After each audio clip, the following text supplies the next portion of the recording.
my shoes and out the door. 5, I'm alive. 6, 7, Hey all, 8, it's Dr. Noah. Today, Monday, May 20th to June 2nd, we are opening the cart to purchase our first 2 projects, which happen to be online summits at an incredible price. You'll be able to purchase either the Pain Relief Project, Natural Solutions That Actually Work, or the Longevity and Anti-Aging Project for an awesome price of $17 each, normally $97. Or you can purchase them both for $27. That's nearly 60 interviews with some of the greatest minds in the health and wellness field today, like Rob Wolf, Dr. Terry Walls, Sayer G, Dave Asprey, or Mark Sisson, to name a few.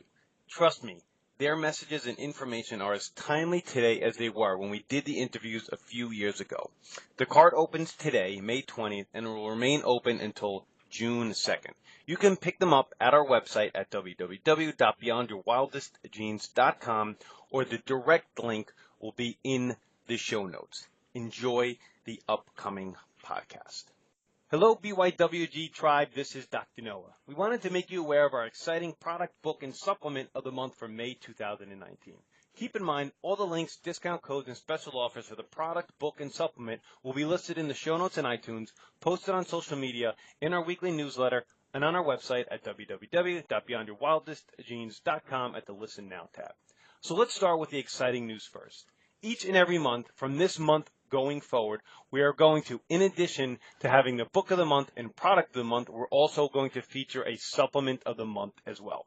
So let's start here first. Layering on top of the exciting news, we have just formulated a brand new supplement, literally a few weeks ago. Got it into production, and now we can offer it up to you, as it addresses something we talk about all the time, and that's the all-important sleep. The new formula is called BYWG's Deep Sleep Assist. This is a specialized combination of scientifically backed herbs, adaptogens, minerals, and amino acids that help you get to sleep, stay asleep, and achieve deeper levels of sleep so you wake rested and renewed. And for those of you who are sensitive to melatonin, this formula is melatonin free. The 10% discount code for May is SLEEP10. It's case sensitive, so it's capital S, lowercase l, EEP, 10. Our May product of the month is a return product, something that I am a huge fan of and have done 3 times so far. That's the Prolon Fasting Mimicking Diet. This 5-day plan includes all the foods you need for a 5-day fast, in which you are still eating food, about 600 plus calories a day, and at the same time getting all the benefits of fasting. I love it as a reset, I love it the way it makes me feel, and I love all the other benefits fasting offers. Prolon actually has a Mother's Day and Women's Wellness Month promotion running from May 1st to May 13th that you can all take advantage of by using the link below. The promo includes $25 off a Prolon kit, free shipping, and a free copy of the Longevity Diet book. If you missed this by any chance, from May 14th to the end of the month, using the same link listed below and the code capital B, capital Y, capital W, capital G for a single box, or for a subscription, capital B, capital Y, capital W, capital G, lowercase s, you will receive 10% off your Prolon kit. The best way to learn more about Prolon FMD is to listen to the podcast I did with Dr. Joel Kahn that was released on June 18th, 2018 in the archives on our website at www.beyondyourwildestgenes.com, or the most recent listen will be with Dr. Felice Gersh that will be released May 13th, 2019. Our book of the month is The Essential Oils Hormone Solution, Reclaim Your Energy, Focus, and Lose Weight Naturally by Dr. Maritza Snyder. And you could listen to Dr. Wanda Lee's interview with the author in the BYWG podcast archives on the March 25th, 2019 release. Be awesome and never unawesome. Enjoy the upcoming podcast. Hello and welcome back to Beyond Your Wildest Genes podcast. My name is Dr. Noah DeCoyer and I'm your co-host. Today our guest is Dr. Tom Incledon, founder and chief scientific officer of Causenta Wellness. I'm so excited to have you on today. How are you today, Doc? I'm doing amazingly well. How about yourself? Pretty good, pretty good. So let me do your bio and we'll get started. Sound good? Cool. All right. So Dr. Tom is a world-renowned expert in human health and performance. is the founder and chief scientific officer of Causenta Wellness, and he's bringing a unique approach to healthcare and cancer treatment that's never been done before. Throughout his career, Tom has revolutionized the way over 40,000 people have achieved their health and performance goals, and he's seen it all. With Causenta, he is pioneering a new data-based approach to cancer treatment that combines traditional and non-conventional practices. Tom holds multiple degrees in management, nutrition, kinesiology, and a PhD in physiology. He's also a member of 30-plus scientific organizations. He has trained at the Olympic level in weightlifting and hosts a regular podcast on health, fitness, and cancer treatment. Tom's story began nearly 30 years ago when a parasitic illness caused him to lose over 30 pounds in a span of 3 short days. Had he not intervened against the medical advice of his doctors and took matters into his own hands, his suffering would have continued. This event marked the moment Tom began to rethink conventional medicine, and he thought there had to be a better way. Tom has helped individuals from all walks of life achieve results many said were impossible, from world-class athletes to CEOs and terminal cancer patients. When he's not changing lives, one cancer treatment patient at a time, you can find him in the gym, deadlifting 615 pounds, or vlogging about the benefits of apple cider vinegar and eating a colorful diet. So just about everyone listening to this podcast has been touched by cancer in some way, shape, or form. Regular listeners to the show know that I lost my mother to colon cancer over 15 years ago. So Dr. Tom is going to share some insights on questions cancer patient should be asking. But before we begin that, Doc, since this is the first time you're on the show, can you give our audience a little bit insight on who you are, flesh out your bio a little bit? Sure. That was an awesome intro. I feel special now. I'm a recovering athlete. I like to tell people. I'm pretty intense, and I don't compete for second place. I compete to win. And I kind of bring that athletic or competitive drive to all of my patients. And I'll tell you, they all love it. When you come here to our center, you see lots of people laughing. You don't see any doctors wearing white lab coats. People come in and it's just like, this is a cool place to hang out. And oh, by the way, I'm going to get healthier and stronger than ever before. So it just resonates well with a lot of people. At any given day, you'll find me making fun of guys and teasing them. We have people coming here in wheelchairs that are pretty frail, and we're like, dude, get ready to throw this piece of garbage out because you're not going to need it anymore. And about an hour later, we have people walking and doing things they didn't imagine they'd ever be able to do. And then we'll get asked questions like, how did you know that this guy would walk again or this woman would walk again? And the answer is, well, we don't lower our standards by feeling sorry for someone. We bring out tools and we take action and we help people get to the level they should be at. And so as a scientist, I'm pretty fortunate in that I have companies from around the world bring all kinds of technologies to us to evaluate. So let's say you have we have a company from the Czech Republic, 200 engineers at this company. They designed these amazing high-intensity magnetic field machines, and in 3 days we figured out more things to do with those machines than they had in about 10 years. And afterwards they had asked, well, how did you guys come up with all this stuff? I'm like, because we didn't put it in a room like you did and just have people lay down on a table. We put it in the gym. We had people actually using it while they work out, and it totally caught them off guard. They never imagined that someone would use it in a different way that we did. So we laugh a lot. We have a lot of fun. We tend to get really deep personal relationships. A lot of the people here, because they're coming in with pretty serious issues, and over time, we're basically helping them to make sure that they put those health challenges behind them and they can look forward to a healthier life where they can do more things.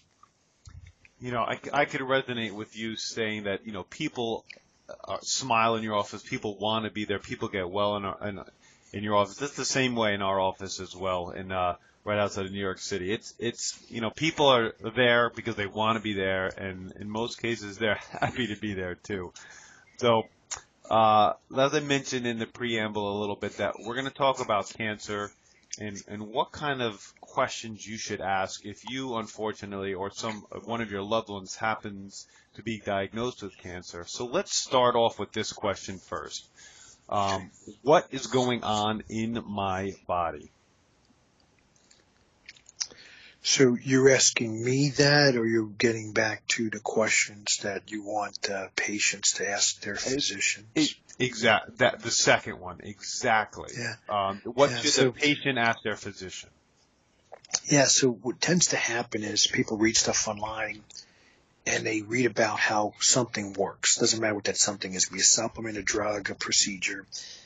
And they start getting down this path where they chase treatments. And the danger with that is there is no single treatment that works for everyone. And many treatments don't even work for the majority of people. But when you're Googling something, what most people fail to realize is what comes up is the best marketing type of resources. It is not the best resources from an optimal biology perspective.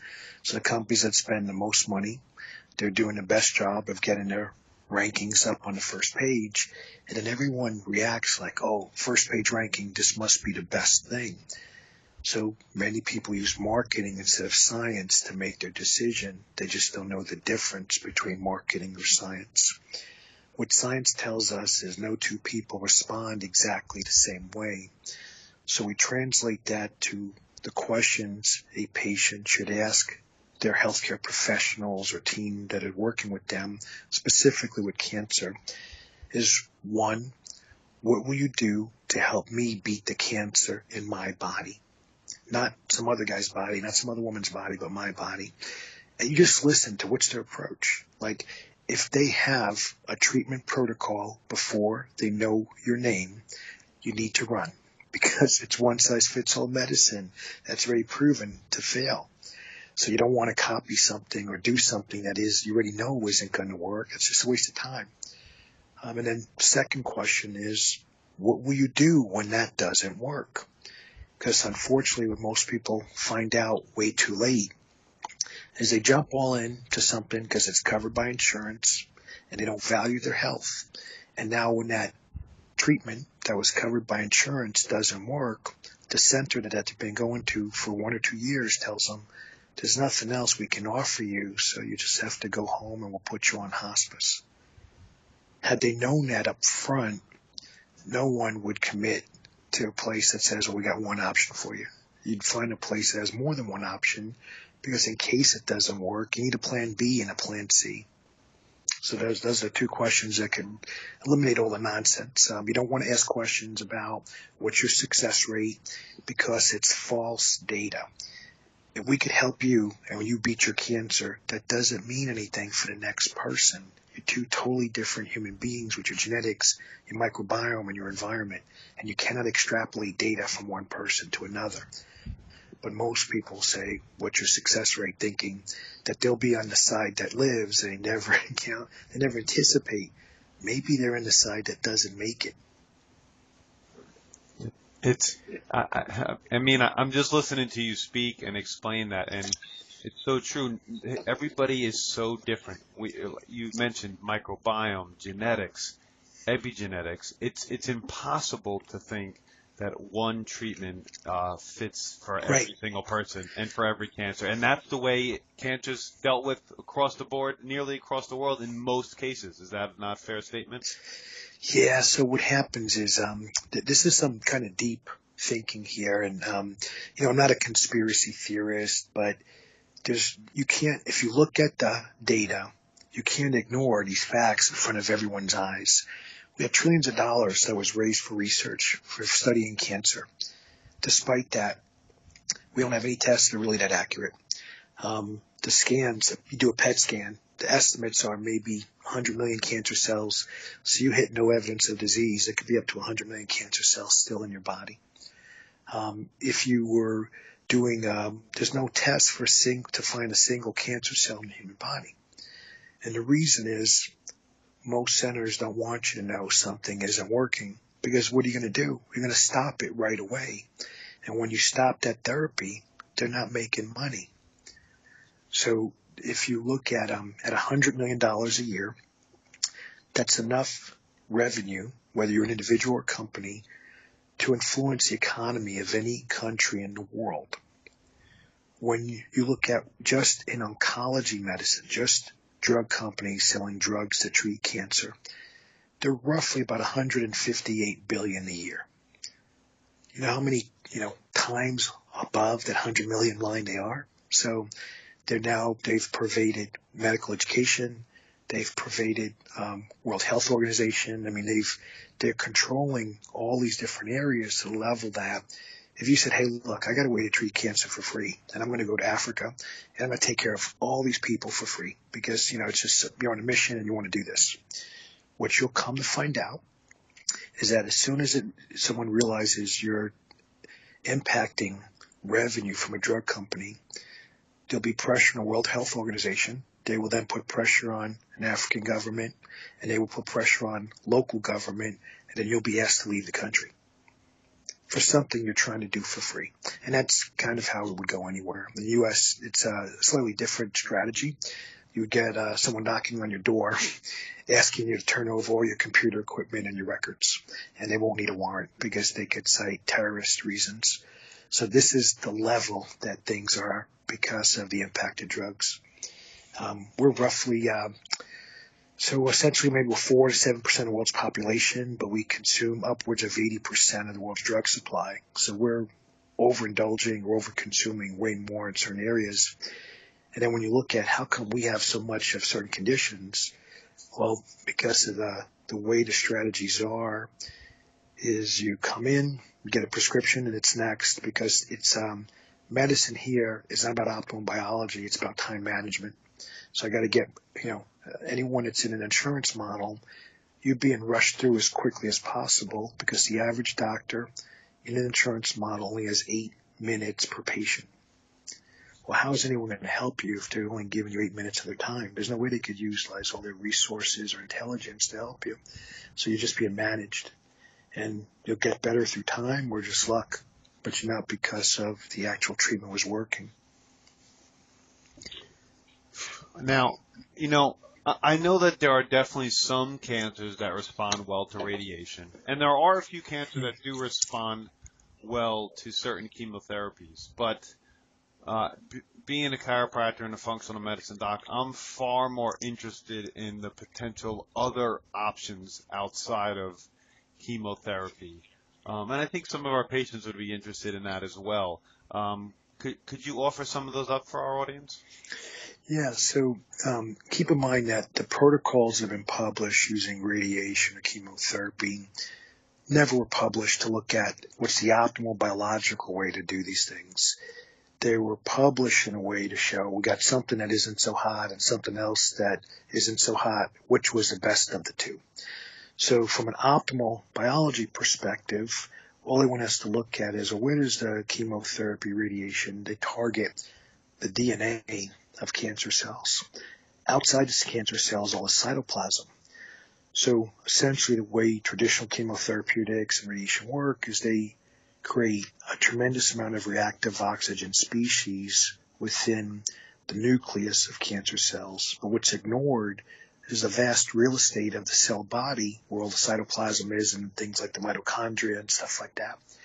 So what we do here is we use primarily natural substances. Sometimes we could use certain medications to target, though, the different organelles or the cell structures within the cytoplasm, and we create reactive oxygen species there because either there's no DNA repair, there's no repair mechanisms rather in those areas that are as robust as in the nucleus.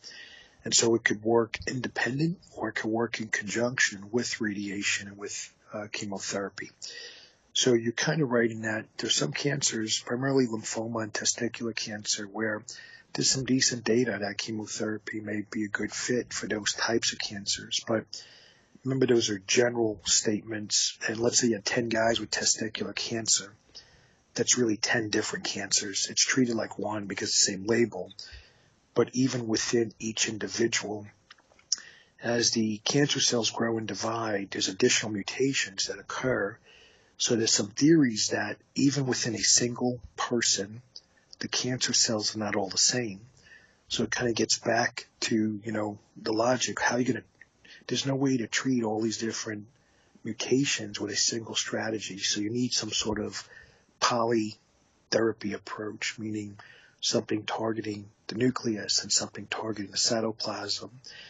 And unfortunately or unfortunately, depending on your perspective, nature's got a lot of stuff that works. So that's the fortunate part. The unfortunate part is there's not really good data to explain how to best use this. So what happens then is people read something on the internet and they go, oh, curcumin, kills cancer cells. There's 300 pathways plus that curcumin can kill cancer cells. So it sounds really promising, except that those were cell studies. It's easy to kill cancer cells in a petri dish. Mm-hmm. It's very difficult to kill cancer cells in the human body because there's other barriers there. There's other resources that may or may not interfere with the process. So does that kind of make sense to you, or did I kind of go through stuff maybe too fast? No. So I get pretty excited, and Oh, by the way, I'm from New York too. I don't know if you knew that. No, that's cool. No, absolutely not. I mean, no, I understand. I understand what you're saying. So what you're basically saying is that traditional chemotherapy targets one area of the cell to kill the cell, correct? Yes. And you're saying that therapy that you choose to use or you most like to highlight are therapies, natural therapies that target multiple areas of the cancer cell.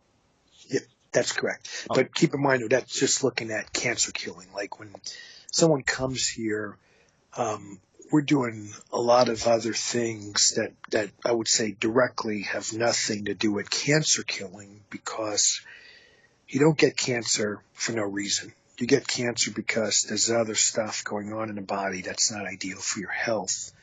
So to ignore that, it's kind of the equivalent, like, imagine you have an automobile repair shop and I show up with a broken windshield.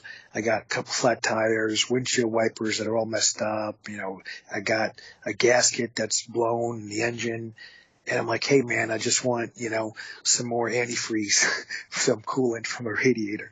You got to address all these issues, or the car's just not going to run right, Right. Now we know that chemotherapy is a shotgun. It kills the cancer cells, but it also really does enormous damage in the rest of the body because of the enormous free radicals that it produces. Have you found that the natural substances don't harm the rest of the body as much as traditional chemotherapy would? So that's a difficult question to answer directly. And so one is there's no test available today that could tell you in real time, is the therapy killing only the cancer cells, right? So let's just say, someone comes in with cancer and we do a strategy and it seems like it's working because they feel good. There's no way to know, is it only killing cancer cells or is it harming their healthy cells? So you kind of have to give it enough time to see, can something show up on some imaging method, or could something show up in a blood test where it's shows there's an improvement over time. But you're really, the way that the assessments are done for cancer, it's kind of like, did the markers for cancer reduce in volume or in count, something like that. You don't see what's the impact on the healthy cells of the body. So there's no way to kind of reconcile that data right now. So one really cool thing would be to actually have better testing to see what's happening into the body and what's happening in the cancer cells separate from each other. There's no way you could really do that right now. And then as far as, does chemotherapy kill cancer cells? It depends. Just like, let's say, so in a petri dish, you could show something works, but when that same cancer cells in the human body, because of different environment and different substances that are present in the body, there could be a different effect, and that same, chemotherapeutic or even a natural substance may not work as well. When I was just presenting at the World Ozone Without Borders conference, one of the things I shared with all the doctors there is that here's a study that shows something worked to kill cancer cells.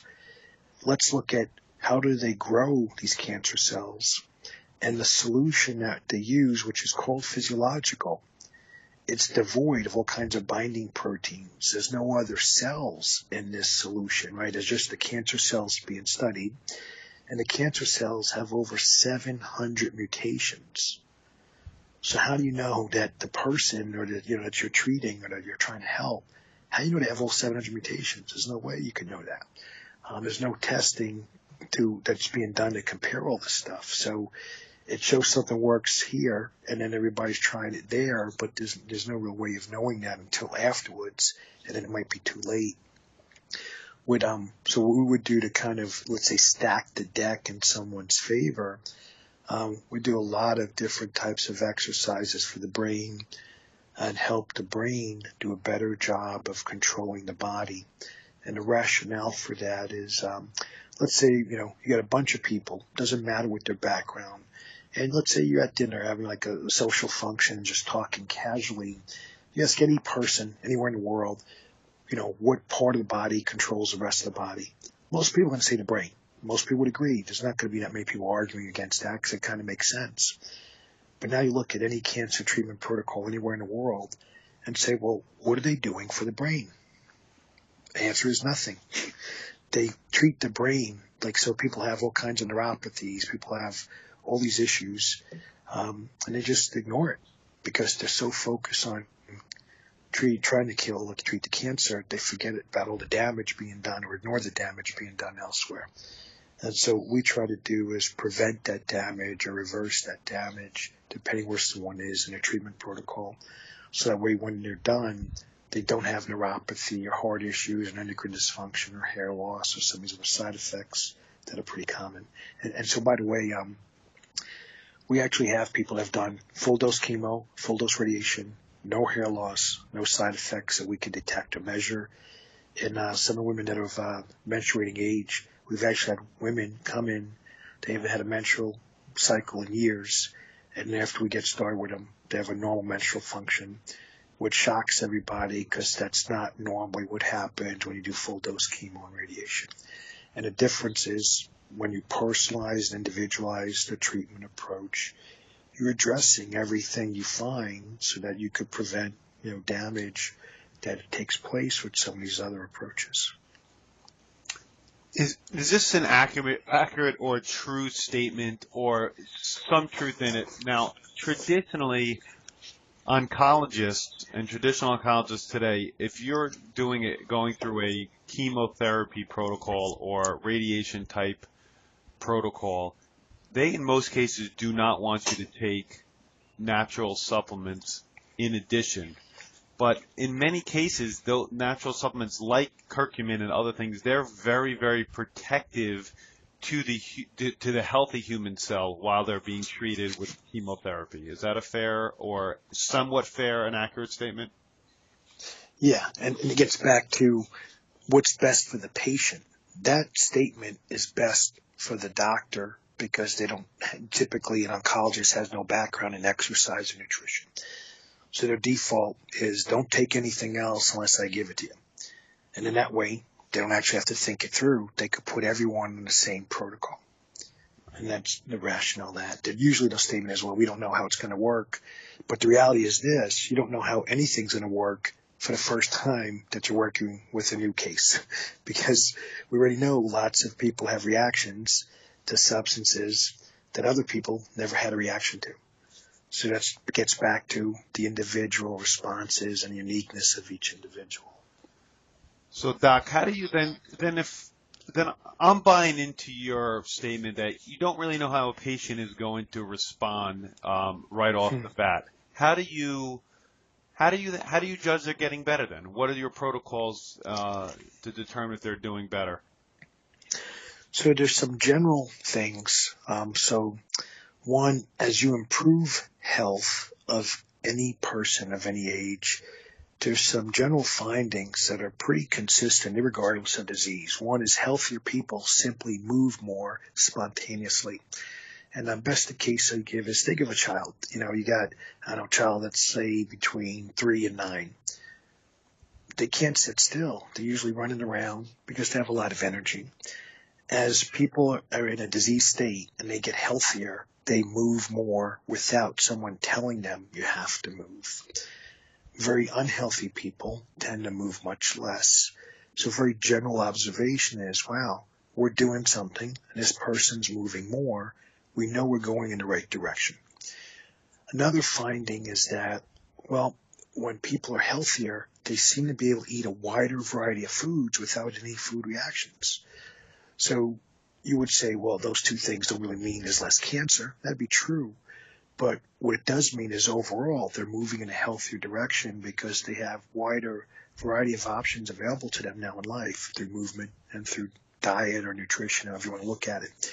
Now, in terms of how do we more precisely know what's happening with respect to, let's say, the burden of cancer in their body, there's some things that I've uncovered that I haven't really seen other centers talking about. And one is that as we increase lean body mass and skeletal muscle, we see that there's competition for resources. So as an example, someone has cancer and they're doing, whether it's a nutrient IV or they're eating some food, what are they doing to make sure that those nutrients go to their healthy cells and not their cancer cells? We've known since maybe the 70s, 80s about nutrient partitioning with exercise. I never heard those terms even mentioned in any cancer treatment center anywhere I've ever, reviewed, discussed, looked at their protocols. So what we do here is we actually stack the deck in the patient's favor. We have them exercising, and then we drive nutrition into their body through IVs and other methods. And then guess what? Where's the blood going when you're working out? It's going to the working muscle. And so the working muscle is then pulling in all those nutrients that we just IV'd into their body. So that's one way to basically feed the healthy tissue and deplete resources from going to the cancer cells. And so now think of it as we're stacking the deck in the favor to improve healthy cells having higher metabolic rates than the cancer cells. And the theory would be faster metabolic rate cells will take up nutrients faster than the slower metabolic rate cells. And what our data is showing is we have patients gaining muscle at the same time that their tumors are shrinking. We've had people with tumors shrink in as few as 3 days. We've had numbers of patients get to no evidence of disease in 3 to 6 weeks. So I can't tell you that it's only because they're gaining muscle, because we're doing other things with them. But it appears to me that there's a definite sort of inverse relationship of sorts there. And in terms of how we, measuring other things, we do PET scans or MRIs or CTs, depending on the type of tumor, and we measure cancer antigens or other types of tumor markers to see that generally what happens is as the burden of cancer decreases in the body, tumor sizes shrink or cancer antigen numbers go down. And that's how we have confidence that, things are going in the right direction. And plus the patients feel great. So you got like the objective data lining up with the subjective data. So you're pretty confident everything's going in the right direction. How do you determine which type of diet one of your patients should be on? The ketogenic diet right now for cancer, quote unquote, treatment is on the forefront, but there's also a few cancers that don't do well on the ketogenic diet. We know that as well. So how do you determine which is the best diet for your patient? Yeah, so right now there's not in a perfect world, you would isolate cancer cells from that person and you would see that those cancer cells have enzymes for gluconeogenesis upregulated. And what that means is they can take fat or protein and convert that to carbohydrate. Once you kind of know that, then you can kind of get a better sense of, will a ketogenic diet have impact for this individual or not? There's no way of knowing that. And so the way that we leverage this sort of knowledge is this. If a patient comes in and they've been on a ketogenic diet and their tumor is still growing, then it just wasn't a good fit. So then we would look at, all right, what's a better way of improving their nutrition than what they've been doing? I think the biggest challenge that I see for many patients is they focus too much on macronutrients and they totally ignore micronutrients, or maybe even more obvious things like hydration. And so as a result is, they're so worried about avoiding sugar that they're ignoring the fact that they no longer have any of these vitamins or minerals that their immune cells need in order to fight cancer. So they're indirectly sabotaging their own efforts. So what I would do first for someone in that situation is we test all their micronutrients, so we see where they are. We test their micronutrients inside of multiple cell lines. We'll test their lymphocytes. We use a laboratory called SpectraCell. Then we also test red blood cells and some plasma and serum markers. And for that, we use a lab called Genova Diagnostics and do what's called a NutriVal panel. We take the data from the two panels and reconcile it and make sure that the nutrient IVs that we administer contain the vitamins and minerals that they need. If there's something, let's say, that's difficult to deliver intravenously, like certain fat-soluble vitamins are difficult to do intravenously, then we make sure they're getting food sources that provide that, and then the food sources to provide other nutrients. So we're kind of stacking their food selection with foods that provide nutrients they're low in. And so then whether that's, more fat, less fat, or more protein or less protein, some of that initially is shaped by the micronutrients they're low in. Then we calculate the lean body mass. We make sure the rough rule of thumb we use is 1 gram of protein per pound of lean body mass. It's a little bit more than they need, but the feeling is we're asking them to do things that challenge their body, and I'd rather err on the side of giving them more than giving them less. And then in terms of remaining calories, then we're looking at healthier fat options, whether it's olive oil or something similar that complements the fatty acids that are low in their body. So that's kind of how we would plan out their diet. So it's not really, we're not looking at it like, is it ketogenic, or is it like a Mediterranean, or is it paleo, or some sort of category. We're looking at it from, as we test this individual, what food options are available to them that best complements what their need is. All right. So the short of it is nutrient diversity and density tailor-made to the individual person is really the key. Yeah, it's very well stated, man. I need to hire you as my writer. All right. So do you encourage the patients in your office to talk amongst each other? Oh, absolutely. I mean, it's there's a lot of power in community. The danger, though, is when I listen to people talk, they misrepresent stuff. So someone will say they tried something and it didn't work. And then you go, well, how did you evaluate it working? They never measured anything. So they don't really know. Like if I said to you, I was bench pressing and it didn't work. And you go, well, how do you know it didn't work? And I go, I didn't feel any different. And you say, well, didn't you check your 1RM bench press? And I go, no. So I don't really know if I got stronger or not because I never measured it. Or I never tested it. And that's kind of how most people, everybody knows you cannot feel cancer cells growing. Now I ask everyone how to evaluate stuff, and they go by how they feel. So they already know how you feel is not precise enough to tell you the details you need to make an educated decision or an objective decision. But the default is everybody goes by how they feel. And so how you feel is good enough to tell you something's wrong, but it's not precise enough to tell you exactly what is wrong. In order to do that, you got to be trained and further educated on internal body awareness, which I've never met anyone that had that type of training. It's what we teach them here. But most people would misinterpret signals because they haven't been given objective benchmarks for comparison. So short answer is, I think it's great that people talk and interact, if nothing else, with cultural awareness and enriching and just that feeling of camaraderie. Like, hey, we're in this together. We're going to beat this together. That's like huge. But I think a lot of times when I listen to conversations, there's a lot of misinformation that's being communicated that one person accepts as fact, and it may not necessarily be a fact. Just curious on your thoughts of photobiomodulation, PEMF, infrared saunas, things of that nature. They're all excellent tools.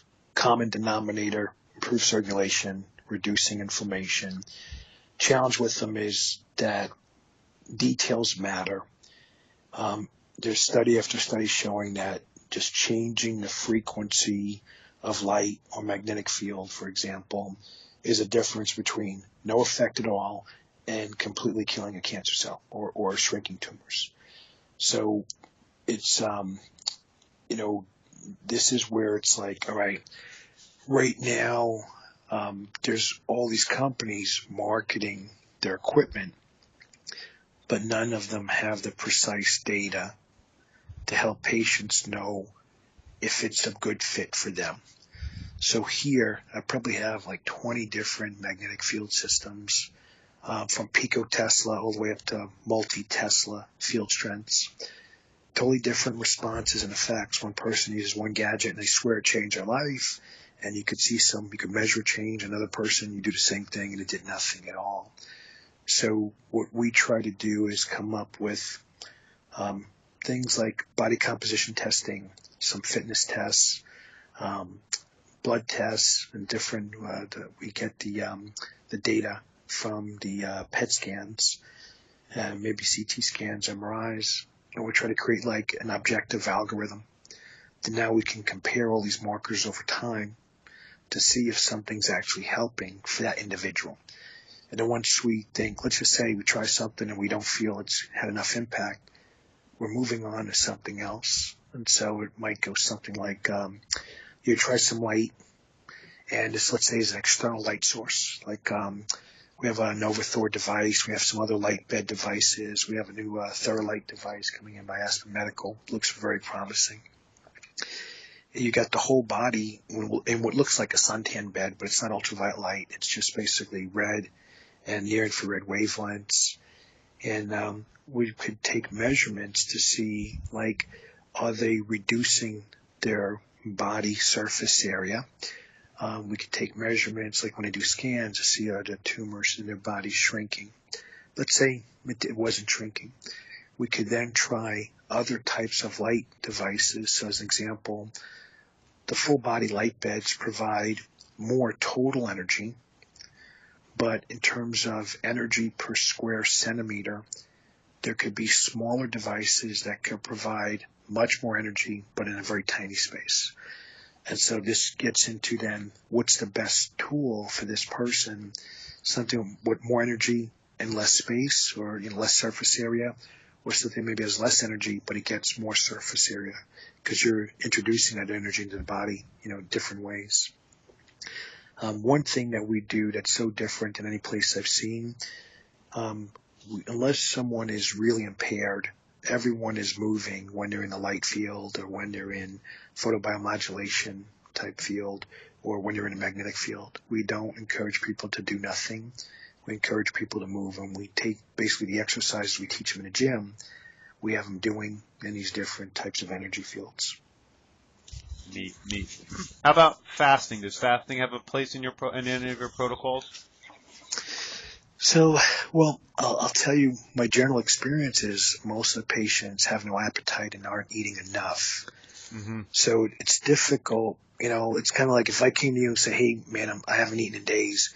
You know what I mean? I probably don't need any more help with fasting because I'm doing that just fine on my own. Right. What I really need help is how do I get more energy into me? So my experience so far is that the patients we work with have been, pretty very frail and malnourished. So I haven't seen fasting as a good fit in those conditions. But let's just say hypothetically, someone came in and they didn't have signs of malnutrition and their, blood sugars are very high. Fasting may be a useful tool in that situation. Most of the time I'm getting people that can't stand because they just waited too long to take action. And so, we're usually in a situation where we're trying to figure out how to get more energy into them, not worry about restricting food energy. Right. Makes sense. Boy. So this interview, we could definitely have many more interviews. Our interviews are designed to be about 35, 40 minutes. So I have two final questions for you, Doc. First one is a question I ask every one of our guests because I think people get a lot out of learning successful people's daily routine. So what is your routine basically from waking to sleep? Okay, so I was born with an instant on button, so I can get up pretty much any morning. I'm one of those kind of odd dudes, like go to bed, and if I got to be up at 5, I get up at 5. If I got to be up at 6, I get up at 6. But generally speaking, I like to get up, let's just say around 5 o'clock in the morning. I like to wake up. I have some supplements I take from my brain, and then jump in the shower. I like to do very hot and then very cold. I go like almost like a contrast shower, hot and cold, and it just makes me feel like Superman. And then I come out of the shower, get dressed in gym clothes. I go straight to my office. I have a full gym. I could train any pro athlete or amateur athlete for any sport. I have a pretty nice setup. We have all kinds of light therapy and magnetic field and all these other different gadgets in the gym. So now the goal is I'm doing something therapeutic and I'm doing something fitness oriented at the same time. So depending on, I might do some, let's say like a reverse hyperextension, and I have these 2 square pads around me to create like a magnetic field sandwich. And so I have magnetic field going through my spine while I'm doing some reverse hyperextensions to basically, help get energy through across the intervertebral disc and moving cerebral spinal fluid around and things like that. And then I might go into some multifunction or multiplanar movement pattern where I'm challenging my balance and my coordination at different levels. I was, from competing for many years, I've ruptured or torn my medial meniscus in both knees. So if I was standing in front of you and you did an assessment on me, I see I look very bow-legged because I'm basically missing body parts. So I do a lot of movement patterns that help to correct for the fact I have no medial meniscus in either knee, and basically keep me straighter or more stable. So I can stand on one leg and I have really good balance. I'm not going to fall over or something. And then after I get through my routine, I do usually a full body light therapy session, depending on, what's going on with my body. Let's say my knee was inflamed or something. I have a technology from Spain that uses radio frequency to get stem cells tracked to an area to help with tissue regeneration. But generally speaking, I would be done, somewhere around 6:30, 7:30, depending on if I'm moving quickly or taking my time. Take another shower, get ready to, tackle the day. Seeing my first case somewhere between 7 and 8 o'clock in the morning. Doing some sort of neurological evaluation of that person, or doing things like a Romberg stance or something, and seeing how they balance and how they handle things, challenges thrown at them. And while I'm doing this stuff, I'm talking to patients, and I have all kinds of like salads with a variety of different colorful fruits, vegetables, some nuts, some lean meats that I'm either eating, or I have like some smoothies that I'm drinking, so throughout the day. In theory, I like to eat my largest meal for breakfast because I usually wake up pretty hungry. But sometimes I got a lot of stuff I need to accomplish before maybe 10 a.m. I just don't have the time to sit down and eat. So I'm usually drinking my first meal of the day, maybe the first 2 meals of the day. And then usually I'm kind of at a pretty fast pace, about 2 or 3 in the afternoon. And then I'm done with seeing cases for the day physically, and then I'm doing phone consults. And then somewhere between 2 and 4, I'm getting ready to have a solid meal. I prefer not to go out from a health perspective, but the reality is I'm not cooking. I don't turn on a blender, microwave. I don't turn on the oven. So if it's not made for me or delivered to me, then I'm going out to dinner. And then go out to dinner, I'm always going to have some sort of salad and lean meat. I usually go out with clients, and we're talking about their case, we're talking about something else that's maybe more entertaining. And then get home and do some stretching or do some balance work.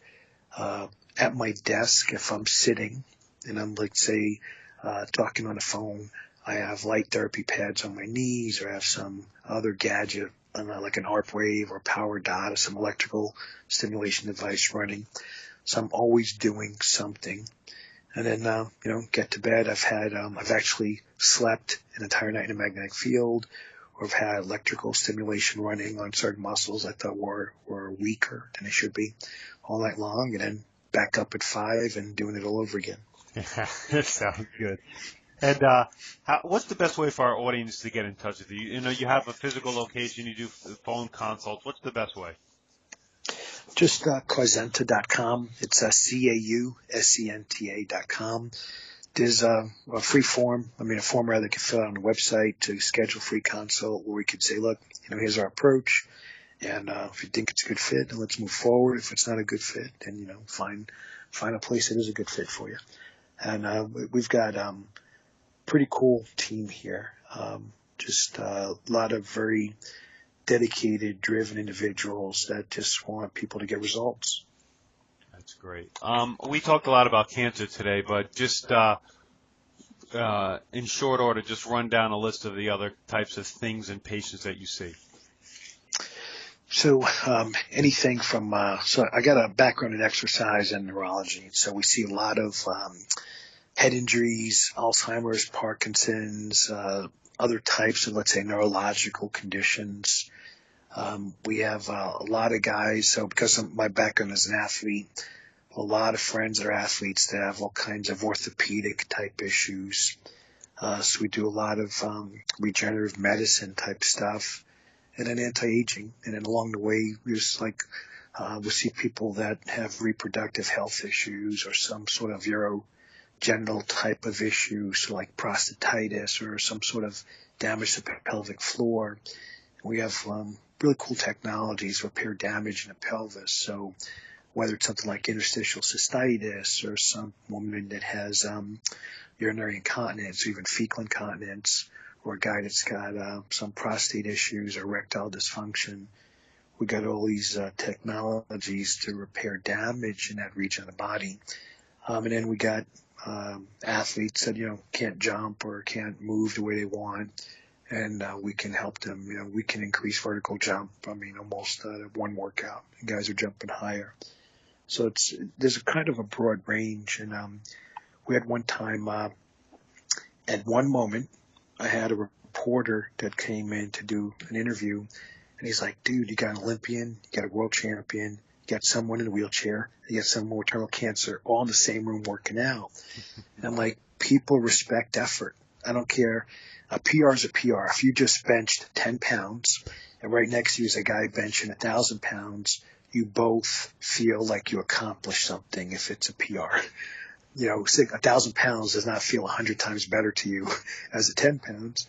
It just, PR is a PR. And when, you got the power of community, everyone supports everyone. Couldn't agree more. Thank you so much for your time, Doc. My name is Dr. Noah DeCoyer, your host, and you're listening to the Beyond Your Wildest Genes podcast. If you like what you've heard today, please share this with your friends and encourage them to subscribe on iTunes. You can subscribe to our incredible weekly email and check out our new supplement line at www.beyondyourwildestgenes.com. Thank you, and as my oldest son Hayden says, be awesome and never unawesome.